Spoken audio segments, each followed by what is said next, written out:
ચોમાસું શરૂ થતા નેશનલ હાઈવે 48 બિસ્માર હાલત સામે આવી। વલસાડ જિલ્લામાંથી પસાર થતા હાઈવે પર અનેક સ્થળોએ મસમોટા ખાડાઓ પડી ગયા। વરસાદે અટકી ગયાને 10 દિવસ વીત્યા બાદ હવે નેશનલ હાઈવે ઓથોરિટી દ્વારા હાઈવે પર પેચવર્કની કામગીરી શરૂ કરવામાં આવી। જો કે પેચવર્કની કામગીરી શરૂ થતા વાહન ચાલકોની મુશ્કેલીમાં વધારો થયો છે। વાપીથી વલસાડ વચ્ચે અનેક સ્થળોએ કામગીરીના કારણે વાહનોની ગતિ ધીમી પડી જતા કિલોમીટર લાંબો ટ્રાફિક જામ સર્જાયો।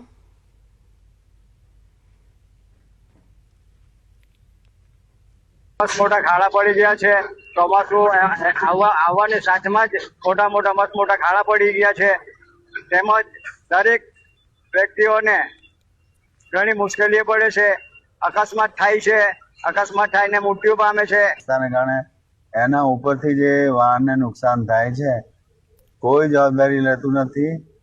કોઈ ઇવન ઇન્સ્યોરન્સ કંપની બી જવાબદારી નથી લેતી અને લોકોએ પોતાની રીતે જ રહેવું પડે છે। અને ટોલ તો લે છે અને ટોલ લે છે તે કરતા બી ટોલ વધારીને લે છે દર વખતે, અને વધારે ખાડા પડે છે ને ટોલ બી વધારે છે, ખાડા બી વધારે પડે છે।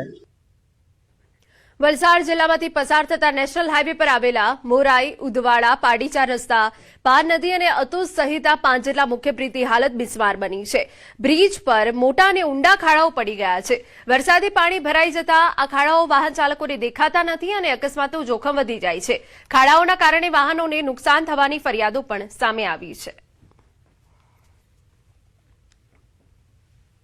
હાઈવે નંબર 48 એ આપણો મુખ્ય હાઈવે છે દિલ્હીથી મુંબઈ સુધીમાં। માનવ જીવનની ફિકર જો હોતે ને તો આટલા કરોડોના ખર્ચે ધુમાડા જે હાઈવેના જે પુલો બન્યા છે આપણા, એની યોગ્ય મેન્ટેનન્સ સાથે વલસાડ જિલ્લામાં 5 થી વધુ મોટા ઓવરબ્રિજો આવેલો છે।